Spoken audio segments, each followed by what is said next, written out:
The Bible tells us that God created everything. But hold on a second, there are some major omissions. Where are the dinosaurs? What about creatures like unicorns or other mythical beasts that ancient civilizations swear were real? If the Bible is the ultimate word of truth, why doesn't it account for every creature? Were these animals deliberately left out? And if so, why? Let's talk dinosaurs first. Fossil evidence is indisputable. A mass of creatures roamed the earth millions of years before humans ever appeared. But the Bible, specifically Genesis, doesn't mention a single word about them. Not even a hint. How do you reconcile that? Some people try to squeeze them into the days of creation, claiming they must have been made on day 5 or 6. But isn't that just a workaround? A convenient patch job for a much bigger problem? We have overwhelming proof that dinosaurs existed, but their omission from Scripture feels intentional, almost as if they disrupt the perfect timeline the Bible wants to preserve. And then there's the curious case of mythical animals, creatures like unicorns or the phoenix. Civilizations across history have documented sightings and interactions with these beasts from ancient Greece to medieval Europe. Yet the Bible, which claims to be the definitive account of creation, stays silent. Some argue that these creatures were figments of imagination, but can we really dismiss the fact that they appear in multiple cultures over millennia, all with shockingly similar descriptions? So why are these creatures, both real and mythical, excluded? Is it possible that some animals were intentionally omitted because they don't fit the narrative? The biblical creation story is about order, structure, and a very specific kind of divine control. But dinosaurs? A fire-breathing phoenix? They represent chaos, untamed forces that don't submit to this neatly packaged creation story. Now, here's where it gets even more interesting. Some scholars suggest these omissions aren't accidental. They argue that the creatures not mentioned in the Bible might have origins that conflict with the idea of one all-powerful creator. What if these animals came from another source? An ancient deity, perhaps, or a force outside of Yahweh's creation? In fact, the Book of Enoch, a text that was excluded from the Bible, speaks of fallen angels, beings who descended from heaven and messed with creation. Could they have created creatures that were too controversial or too difficult to explain away? We might be looking at a deeper, hidden truth, one that's been filtered out for centuries. It's possible that these beings, dinosaurs, mythical creatures, were too difficult to incorporate into a divine story of perfect creation. After all, if you accept that some creatures existed outside of God's creation, then you have to ask, what else is missing? What other truths are we not being told? The Bible's exclusion of certain animals feels less like a coincidence and more like a deliberate act of omission. It's like curating history, leaving out the parts that don't fit the narrative. It forces us to ask tough questions. Did God create all creatures, or were there others at play? And why is the biblical account so selective about the animals it chooses to acknowledge? We're all familiar with the Genesis creation story. God speaks and life appears. But that's just one version of the story. What if I told you that other ancient cultures, equally powerful, equally influential, believed it wasn't just one God creating animals, but an entire pantheon of beings who shaped life as we know it? This isn't some fringe theory either. It's recorded history, embedded in the mythologies of ancient civilizations like Mesopotamia, Egypt, and Greece.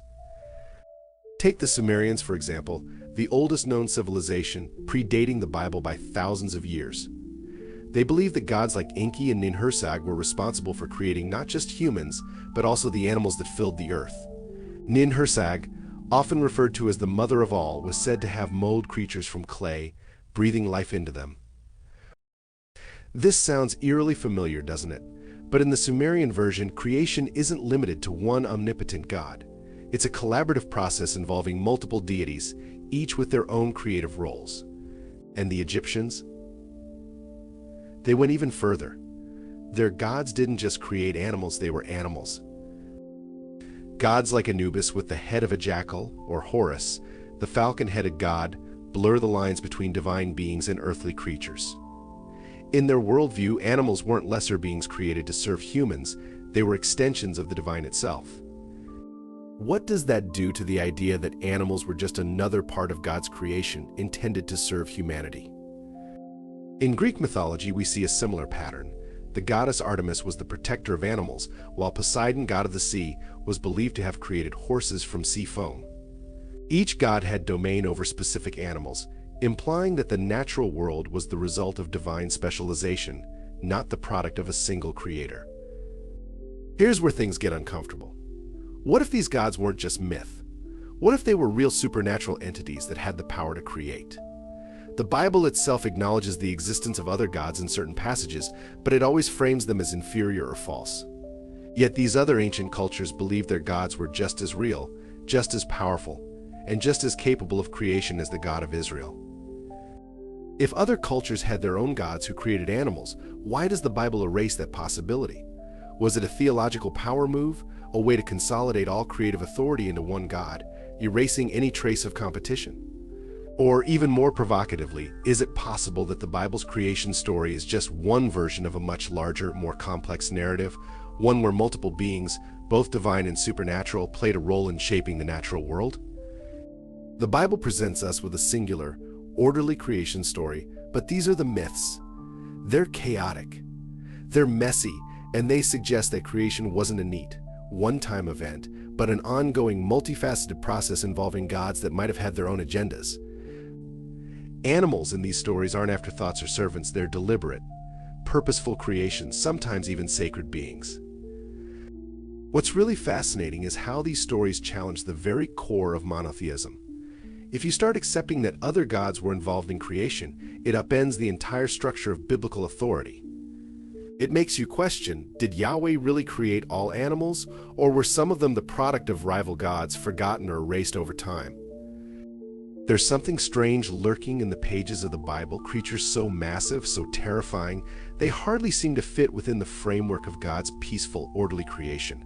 I'm talking about the Leviathan and Behemoth. They aren't your typical biblical animals. These aren't docile creatures grazing in a field. They're chaotic, wild, and untamable.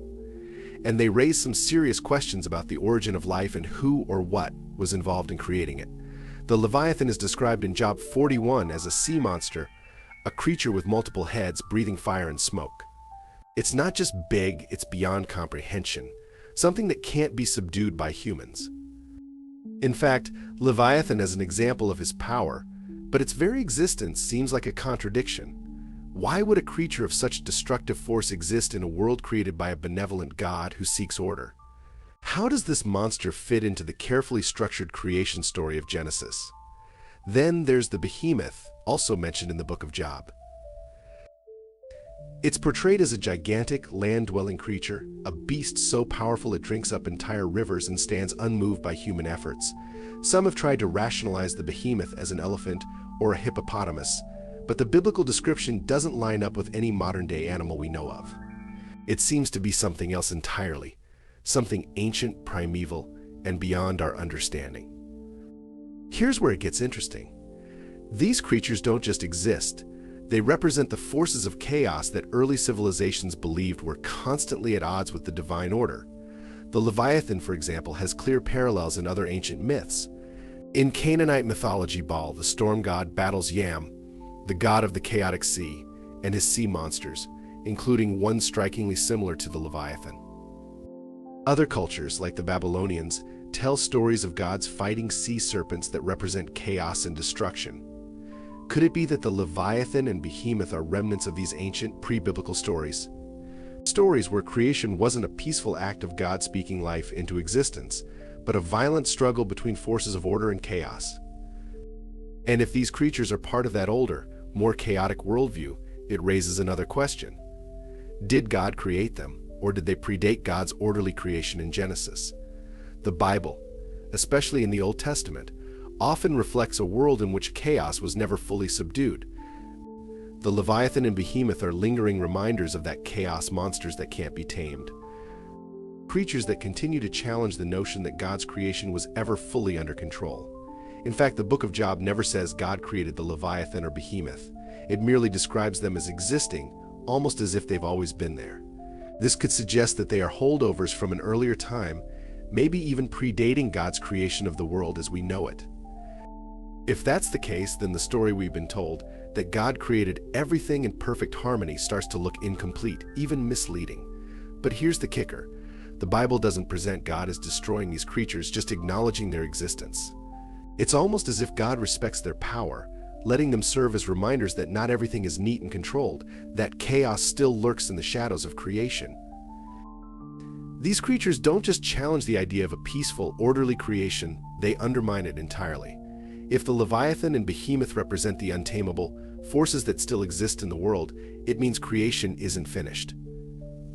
It's still an ongoing battle between order and chaos, with creatures like these serving as a reminder that the world is far more mysterious and far less under control than we've been led to believe. The story of the serpent in the Garden of Eden is one of the most iconic in the Bible. We all know it. Eve is tempted by a cunning snake, she eats the forbidden fruit, and humanity is plunged into sin. But here's the question that no one seems to ask. Was that serpent actually created by God? And if not, where did it come from? Let's break this down. The Bible is pretty clear in Genesis that God creates everything: the heavens, the earth, the animals, humans. But there's a sudden shift when the serpent appears in Genesis 3. The serpent is described as being more crafty than any other animal the Lord God had made, but its role is far too specific, far too sinister, to be just another one of God's creations. It doesn't just slither onto the scene as a passive observer, it has knowledge, intelligence, and an agenda. The question is, why would God create a creature whose sole purpose seems to be the downfall of humanity? Does that make any sense? If you believe in a benevolent, omnipotent creator, why would he make a creature like the serpent at all, knowing full well what would happen? This inconsistency is where things start to get interesting. Some scholars and theologians suggest that the serpent wasn't part of God's original creation. In fact, it might not have been created by God at all. There's a growing theory that the serpent is more than just an animal, it's a representative of a darker, more rebellious force. Whether that's Satan, a fallen angel, or some other malevolent entity, the serpent's presence in Eden represents chaos and rebellion creeping into what was supposed to be a perfect world. If you look outside the biblical canon, you'll find even more clues.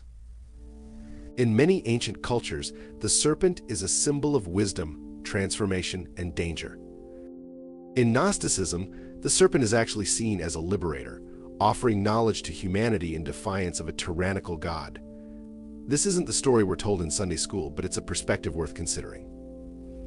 The serpent's role might not have been to destroy humanity, but to reveal something to us, something that was intentionally kept hidden. Now, let's add another layer. In many ancient myths, serpents are linked to gods of the underworld, representing the forces that stand in opposition to order and divine rule. In Mesopotamian myth, the god Enki, often depicted with serpents, was associated with wisdom and trickery. In Egyptian mythology, Apep, the great serpent of chaos, was constantly trying to overthrow the sun god Re. These serpents weren't just part of the natural world, they were agents of chaos trying to dismantle divine order. Could the serpent in Eden be part of this tradition? If that's true, then the serpent's appearance in Eden was no accident. It wasn't a part of God's creation, it was an invader, a being from outside God's perfect world whose very presence disrupted the divine plan. The serpent in Eden could represent a force that predates or at least rivals God's creation, a symbol of rebellion and chaos that God couldn't fully control. The Bible never says the serpent was destroyed. It was punished, sure, made to crawl on its belly for all time, but it wasn't erased from existence. The serpent, or at least what it represents, remains a part of our world, still sowing chaos, still challenging the idea that creation is a finished, perfect work.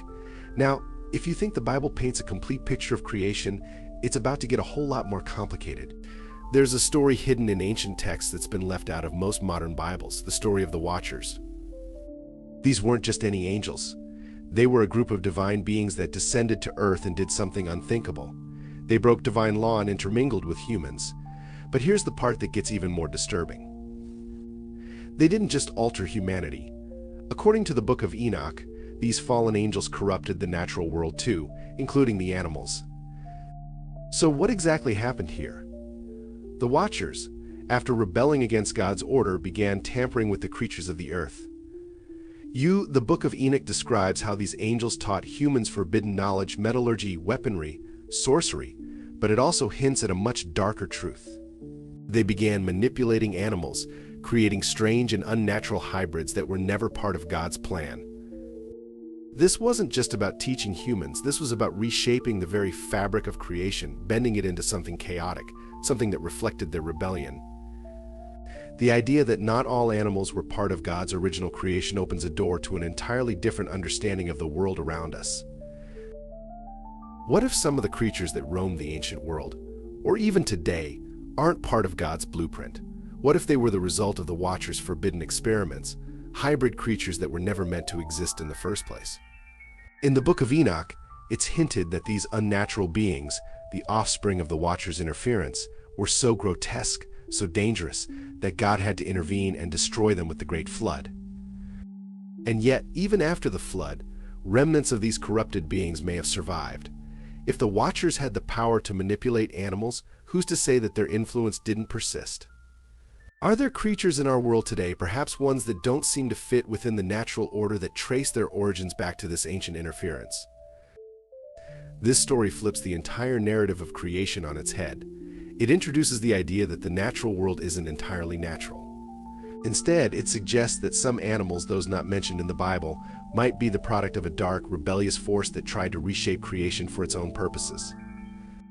And if that's true, then we're living in a world where the line between divine creation and corruption is a lot blurrier than we've been led to believe. It's no wonder this story was left out of the official biblical canon. The Watchers represent a direct challenge to the idea of a perfectly ordered, divinely controlled creation. They represent chaos, rebellion, and a perversion of the natural world. But the question remains, how much of their influence lingers? Are there creatures we see today that were never part of God's original design? We've been taught that animals are part of God's creation, designed as companions and resources for humanity. But what if some animals didn't come from God at all? What if ancient beings, the Anunnaki, were responsible for genetically engineering creatures that walked the earth, perhaps even long before humans ever arrived? The Anunnaki are deities from ancient Mesopotamian mythology, and according to Sumerian texts, they were powerful beings that descended from the heavens. In these ancient stories, the Anunnaki weren't just passive gods, they were active manipulators of life.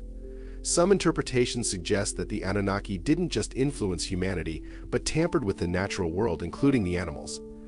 In Sumerian mythology, the Anunnaki were said to have played a crucial role in shaping life on Earth. Some fringe theories even go so far as to suggest that these gods were responsible for advanced forms of genetic manipulation. Think about that for a second, ancient deities playing with the genetic code, creating life forms not as part of some divine plan, but as a series of experiments.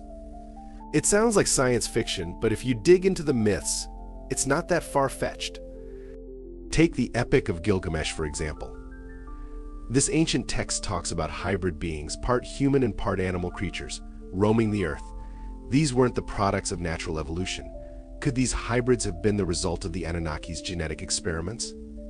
Some researchers think so, pointing to depictions of chimras, creatures that are a mix of different species, such as the Sumerian Lamassu, a being with the body of a bull, the wings of a bird, and the face of a human, as evidence of unnatural genetic blending. What's even more provocative is the suggestion that the Anunnaki weren't alone in this. Other ancient cultures, like the Egyptians, the Greeks, even the Hindus, all tell stories of gods who created animal hybrids or strange, supernatural creatures. These myths could all be pointing to the same thing, that gods or powerful supernatural beings were experimenting with life on Earth, bending the rules of nature, mixing species, and creating entirely new forms of animals. Now let's talk about the implications of this. If these ancient gods were indeed involved in genetic manipulation, it means that not all animals originated from divine creation in the biblical sense. Some could have been artificially created or altered by the Anunnaki for their own purposes, whether as experiments, tools, or even as beings to serve them. This completely challenges the idea that God created every living thing in a perfect, orderly fashion. Instead, it suggests a world where life was altered and manipulated by forces outside of God's control. What if some of the animals we see today, or those we know existed in ancient times, are descendants of these genetic experiments? Think about the mythical creatures that seem to pop up across cultures: dragons, griffins, sphinxes. Some could dismiss these as pure fantasy, but what if they were based on something real? What if these beings were the remnants of the Anunnaki's genetic meddling, leaving traces of their presence in the myths and stories passed down over thousands of years. If that's the case, then the natural world isn't as unnatural as we've been led to believe.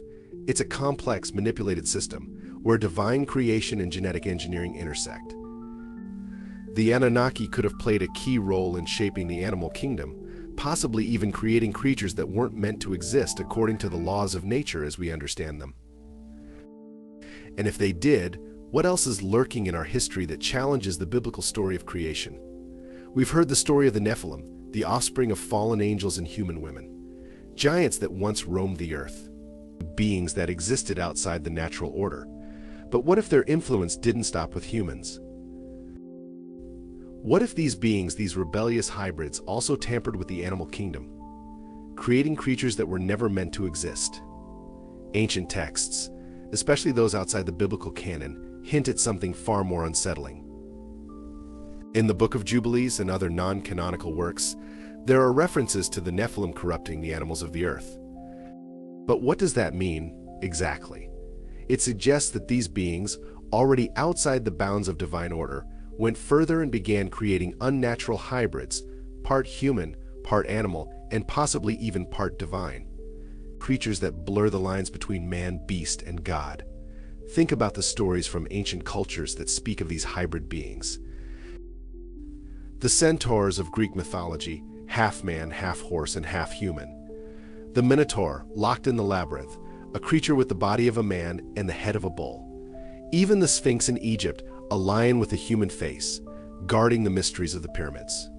Are these just myths, or are they echoes of a time when beings like the Nephilim created unnatural creatures, hybridizing man and animal in ways that were never intended? If the Nephilim were capable of corrupting animals, it would explain the many strange and terrifying creatures that pop up in ancient stories. Beings that didn't fit the mold of God's creation, creatures that were powerful, intelligent, and monstrous. It opens the door to the possibility that the animal kingdom wasn't just tampered with by rebellious angels, but fundamentally changed. These hybrids could be remnants of a darker era, an era where creation was not under the sole control of the divine, but influenced by rebellious forces. Many ancient civilizations didn't just tell stories about these hybrids, they worshipped them.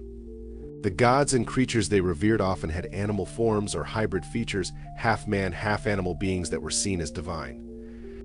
Were these civilizations unknowingly paying tribute to the creations of the Nephilim, beings that were never part of the divine plan? The Nephilim were said to have been wiped out by the Great Flood, but their legacy seems to have lived on. If their influence reached into the animal kingdom, it's possible that some of these creatures survived, perhaps not in their original form, but in the myths and legends passed down through generations. The hybrids of ancient law may have been real, living beings at one point, corrupted creatures that the biblical narrative tries to erase or downplay. This forces us to reconsider everything we've been told about creation. The animals we see in the Bible are presented as pure, part of a perfect world created by God. But the existence of hybrid creatures suggests that not everything in the animal kingdom was as it seemed. Some creatures may have been the product of dark, rebellious forces, beings that tampered with creation in ways that we can barely understand. And now, after everything we've discussed in this video, it's clear that the creation story we've been told is far from complete. From animals potentially being left out of the Bible, to ancient gods and angels tampering with creation, it's a far more complex, chaotic narrative than we ever realized. The animals we see today might not all have come from a single divine source. Their origins could be a mix of divine creation, supernatural manipulation, and even rebellion. Thank you for watching this deep dive into the untold stories of creation. If you found this content thought-provoking, make sure to like, leave a comment with your thoughts, and hit subscribe to stay updated on future videos. Your engagement means the world, and it keeps this conversation going. God bless you all, and until next time.